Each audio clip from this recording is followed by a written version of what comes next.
नमस्कार, MU news में आपका स्वागत है। मंगलायतन विश्वविद्यालय ने वैज्ञानिक तथा तकनीकी शब्दावली आयोग, शिक्षा मंत्रालय के सहयोग से गुरुवार और शुक्रवार को 2 दिवसीय कार्यशाला का आयोजन किया। 2 दिवसीय कार्यशाला का विषय वैज्ञानिक और तकनीकी शिक्षा में भारतीय भाषाओं में तकनीकी शब्दावली का महत्व था। कार्यक्रम में विद्वान वक्ताओं द्वारा अपने विचार रखे गए।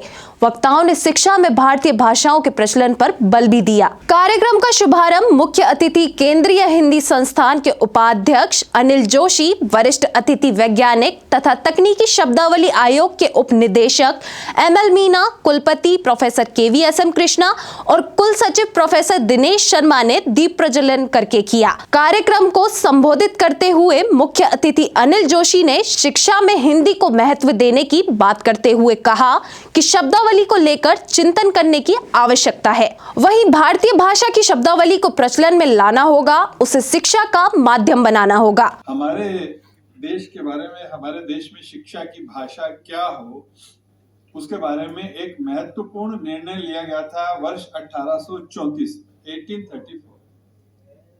किसने लिया था वो निर्णय? वो निर्णय मैकाले ने लिया था। उस बैठक के एक मिनट्स हैं जो ये कहते हैं कि हम ये जो निर्णय कर रहे हैं कि अब अंग्रेजी इस देश की भाषा होगी, भारत की भाषा होगी, तो उसके बाद मुझे ऐसा लगता है कि आने वाले समय में जो हिंदुस्तानी होंगे वो केवल रक्त और रंग से ही हिंदुस्तानी होंगे, अपनी सोच से, जीवन शैली से और खान पान से वो पश्चिमी शैली में ढल जाएंगे।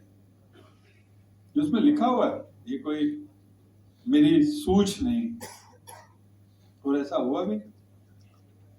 हम हर जगह देखते हैं, जैसा मैंने प्रारंभ में बताया, कि हमारे सारे पथ, हमारे सारे रोजगार, हमारी सारी संभावनाएं जो हैं वो अंग्रेजी तक हमने सीमित कर ली। वरिष्ठ अतिथि ML मीना ने वैज्ञानिक तथा तकनीकी शब्दावली आयोग के गठन की जानकारी दी और शब्दावली तैयार करने की प्रक्रिया को विस्तार से बताया। मैं आपको बता दूं, ये वैज्ञानिक एवं तकनीकी शब्दावली आयोग है। इसका मूल कार्य है शिक्षा का विकास करना और शब्दावली का निर्माण करना, उसका शब्दकोश बनाना, प्रचार प्रसार करना और मानकीकरण करना। सबसे बड़ी बात है मानकीकरण की। ये बात सन 1951 से लेके 1960 के मध्य की है। तब हमारे देश को आज़ादी नई मिली थी। तब हमारे देश में हर कोई चाहता था कि हमारे देश की अपनी एक भाषा हो। तो उस समय की क्या है, 3 विचारधाराएं हमारे देश में उत्पन्न हुई। उन हर विचारधारा चाहती थी कि मेरी विचारधारा से ही देश की शिक्षा नीति आगे चले। उसमें पहली विचारधारा थी शुद्धतावादी। वो लोग चाहते थे कि हर अंग्रेजी शब्द का एक हिंदी शब्द बनाया जाए और उसको आगे बढ़ाया जाए, ताकि वो हर शब्द की हिंदी हो जाए और हम अगले दिन से अंग्रेजी को भूल जाएं। दूसरे लोग आए थे, वो ये चाहते थे कि नहीं, कि भारतीयता का बोलबाला हो और हिंदी को वो रखा है, क्षेत्रीय भाषाओं के शब्दों का प्रयोग किया जाए। उसमें उस्मानिया विश्वविद्यालय और पंडित सुंदरलाल, जो हिंदुस्तान कल्चर सोसाइटी के मुखिया थे, वो चाहते थे कि हर शब्द इस प्रकार गढ़ा जाए। तीसरे वाले लोग वो थे जो नहीं, विज्ञान और प्रौद्योगिकी की भाषा है, वो इस प्रकार की भाषा है, उसमें आप क्षेत्रीय भाषा इसका प्रयोग नहीं कर सकते।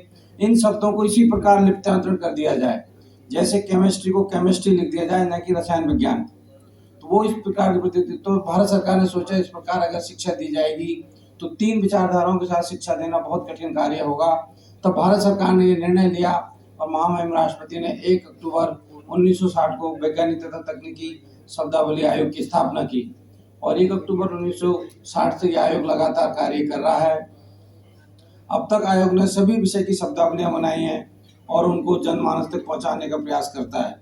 दूसरी बात, अब तक आयोग ने ये भी किया है कि जो बच्चे हैं, जो शिक्षक हैं, उनकी अपने अपने विषय की शब्दावली बनाई जाए।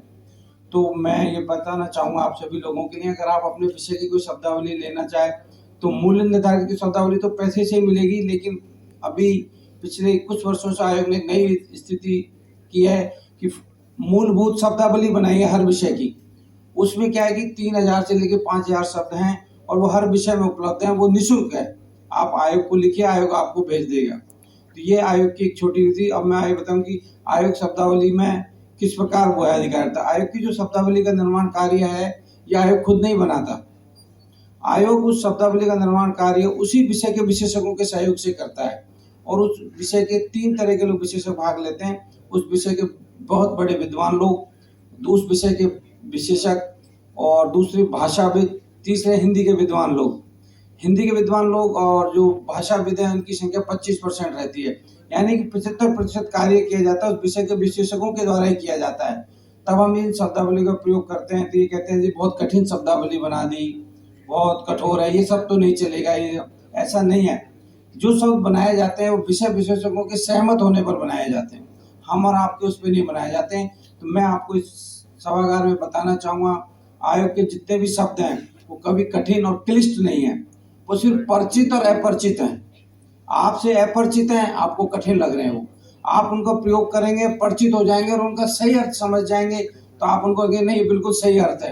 वहीं अध्यक्षीय भाषण में कुलपति प्रोफेसर कृष्णा ने कहा कि शिक्षा के लिए हमें मातृभाषा में दक्ष होना होगा और अंग्रेजी को पूरक भाषा के रूप स्वीकार करना होगा।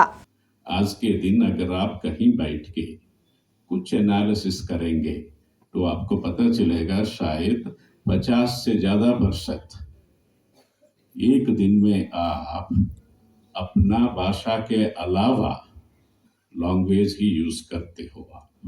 हम सब करते हैं। ये जो आते हैं ना रोड, उसका अपना लैंग्वेज में कहना शुरू करेंगे तो हम समझ भी नहीं सकेंगे, इतना वो हमारे पास आ गया है। वो रोड शब्द जो है, तो it has been beaten on us and we allowed it to happen. So इससे ज्यादा चिंता नहीं करने का है, बस इतना जानना है कि इसका हमारा मदर टंग में एक्सप्रेशन जो होता है, साउंड जो होता है, इससे शायद हमें ज्यादा शांति मिलेगा, ज्यादा हमारा जन्म का साफल्यता रहेगा, क्योंकि वो हमारा अपना है।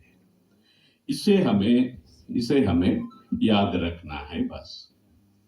तकनीकी सत्रों में गलगोटिया विश्वविद्यालय के प्रोफेसर प्रशांत जौहरी, CSIR के पूर्व निदेशक डॉक्टर मनोज पटेरिया, पूर्व महाप्रबंधक NSIC TS Rajput, professor YP Singh, doctor Deepshikha Saxena, doctor Poonam Rani, dean मानविकी professor Jayantilal Jain, doctor Sanjay Pal, doctor Ashok Purohit, Devashish Chakraborty, Rajesh Panchsara, doctor Swati Agarwal, KP Singh ने शोध पत्र प्रस्तुत किए।